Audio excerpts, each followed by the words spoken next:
Durante siglos nos dijeron que Leonardo da Vinci fue simplemente un genio, un artista adelantado a su tiempo, un hombre brillante, curioso, inofensivo. Pero mientras más estudiaba su vida, mientras más analizaba sus cuadernos, mientras más observaba sus obras con detenimiento, entendí algo inquietante. Leonardo no solo creó arte, Leonardo ocultó conocimiento.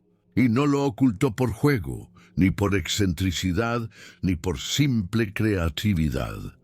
Lo ocultó porque vivió en una época donde saber demasiado podía costarte la vida.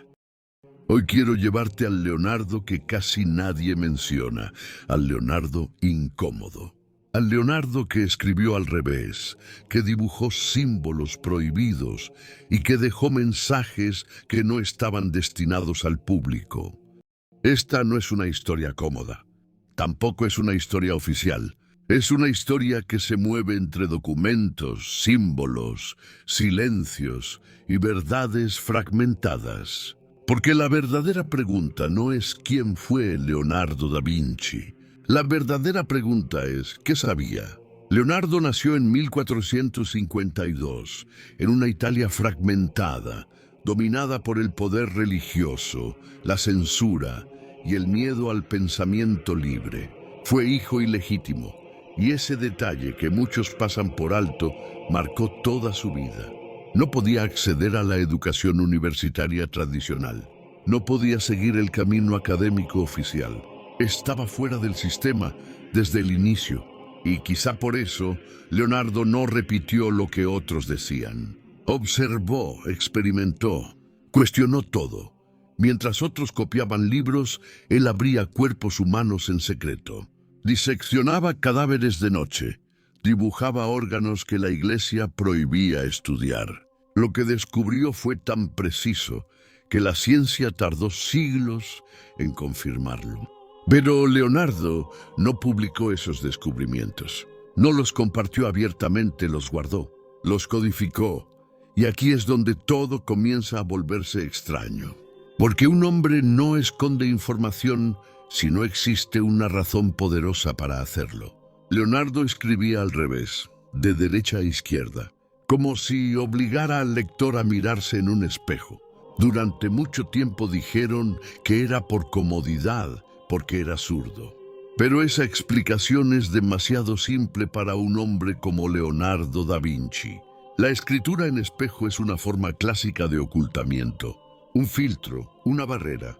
No cualquiera debía leer esos textos, no cualquiera debía entenderlos. Y mientras más avanzo en sus cuadernos, más claro se vuelve algo inquietante. Leonardo no pensaba como un artista, pensaba como un iniciado, alguien entrenado para proteger el conocimiento, alguien que entendía que ciertas verdades no se entregan directamente, se sugieren, se esconden. Y lo que voy a mostrarte a continuación no es una opinión, son patrones, son símbolos. Son conexiones históricas que no encajan con la versión oficial. A partir de aquí, la historia de Leonardo da Vinci deja de ser cómoda y comienza a revelar algo mucho más profundo. Para entender a Leonardo da Vinci, primero hay que aceptar algo incómodo. Leonardo no pensaba para el público, pensaba para quien supiera leer entre líneas. Sus cuadernos no eran simples apuntes, eran sistemas, eran mapas mentales, eran mecanismos de protección. De los elementos más evidentes y al mismo tiempo más mal explicados, su famosa escritura en espejo. Leonardo escribía de derecha a izquierda, letra por letra invertida, obligando al lector a usar espejo para poder comprender el texto. Durante años se repitió la misma explicación, que lo hacía porque era zurdo, para no manchar el papel con tinta. Pero cuando uno revisa miles de páginas, entiende que esa explicación no se sostiene. Leonardo no solo escribía al revés, cambiaba estructuras, omitía palabras clave, alteraba secuencias. En muchos casos, solo quien conocía el contexto completo podía reconstruir el mensaje real. Esto no es improvisación, es método. En las tradiciones antiguas, el conocimiento se protegía mediante símbolos, nunca se entregaba de forma directa. Y Leonardo conocía perfectamente esa regla. Cuando observo sus cuadernos, noto algo constante. Dibujos, fórmulas, notas y símbolos parecen caóticos, pero no lo son. Todo responde a proporciones, a relaciones matemáticas, a patrones geométricos precisos. Leonardo estaba obsesionado con la geometría sagrada, el círculo, el cuadrado, el triángulo, la proporción áurea. Para él, estas no eran formas decorativas, eran el lenguaje del universo. Creía que la naturaleza, el cuerpo humano y el cosmos compartían la misma estructura. El famoso hombre de Vitruvio no es solo un dibujo anatómico, es un mensaje. El cuerpo humano inscrito dentro del círculo y cuadrado representa una idea antigua, el ser humano como puente entre lo terrenal y lo divino. Este concepto no era aceptado abiertamente por la Iglesia. Colocar al hombre en el centro del universo era una idea peligrosa, y Leonardo lo sabía. Por eso escribió estas ideas como tratados filosóficos. Las dibujó, las codificó. Otro detalle casi nunca mencionado es que Leonardo evitaba las explicaciones finales. Dejaba conceptos abiertos, fragmentados, incompletos, como si esperara que el lector hiciera parte del trabajo. Este método es típico de escuelas iniciáticas antiguas. El conocimiento no se enseña, se despierta. Leonardo utilizaba símbolos porque sabía algo fundamental. Las palabras pueden ser prohibidas. Los símbolos sobreviven. Sus códigos no buscaban confundir. Buscaban proteger ideas que estaban adelantadas a su tiempo. Ideas que no todos estaban preparados para aceptar. Y mientras más profundizo en estos patrones, más evidente se vuelve algo. Leonardo no trabajaba solo. Formaba parte de una tradición, de un linaje intelectual que se transmitía de forma silenciosa. Pero para entender eso, primero debemos mirar sus obras más famosas. Porque es ahí, frente a sus pinturas, donde los códigos se vuelven imposibles de ignorar. Si Leonardo da Vinci realmente quiso ocultar conocimiento, no lo hizo solo en palabras. Lo hizo en imágenes, en pintura, en símbolos visibles para todos, pero comprensibles solo para unos pocos. Porque una imagen puede sobrevivir a la censura mucho mejor que un texto, y Leonardo lo sabía. Comencemos con la obra más observada, más reproducida, y paradójicamente una de las menos comprendidas de la historia. Si observamos la figura sentada a la derecha de Jesús, tradicionalmente identificada como Juan, notamos algo extraño. Rasgos suaves, postura delicada, ausencia total de barba, demasiado femenina para los estándares de la época. Algunos historiadores sugieren que Leonardo representó aquí a María Magdalena, no como esposa de Jesús, no como amante, sino como símbolo del conocimiento oculto. Entre Jesús y esta figura se forma una clara letra B. B de principio femenino. Leonardo utilizaba símbolos, no declaraciones directas. Porque los símbolos no acusan, pero revelan. Ahora observa las manos. Una de ellas no parece pertenecer a ningún cuerpo. Durante años se dijo que era un error. Pero Leonardo no cometía errores anatómicos. Diseccionó cuerpos humanos durante décadas. Conocía cada músculo, cada articulación. Esa mano está ahí porque debe estar ahí. Como advertencia, como señal. Como ruptura del orden aparente. La composición completa de la pintura responde a patrones geométricos precisos. Triángulos, rectángulos. Proporción áurea. Nada está colocado al azar.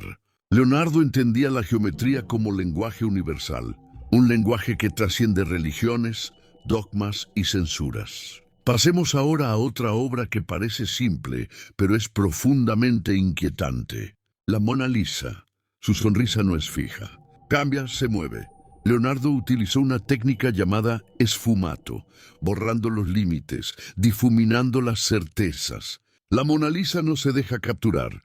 Y eso también es un mensaje. Algunos investigadores han detectado letras microscópicas en sus ojos, iniciales, marcas códigos, no como firma, sino como señal de autor consciente de que estaba dejando algo más. Leonardo no pintaba solo para ser admirado, pintaba para ser descifrado. Y cuanto más observamos sus obras, más evidente se vuelve una verdad incómoda.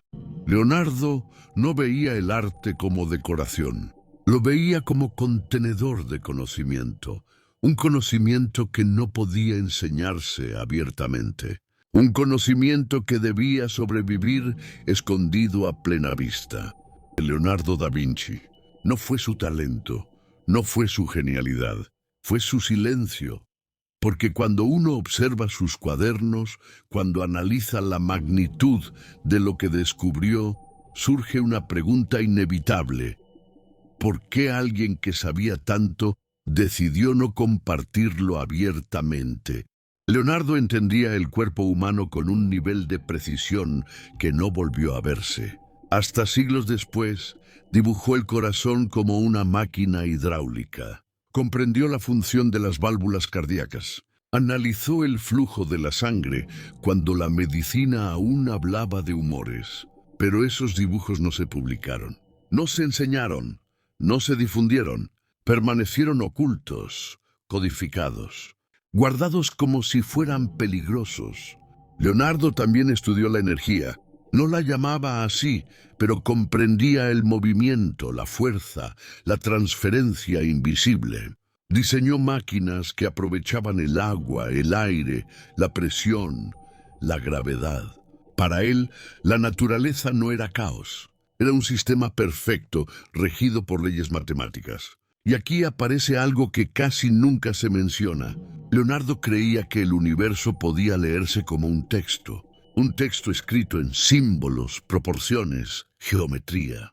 Por eso, sus cuadernos no están organizados como libros. Están fragmentados, mezclados, desordenados, no porque fuera caótico, sino porque ese desorden protegía el conocimiento.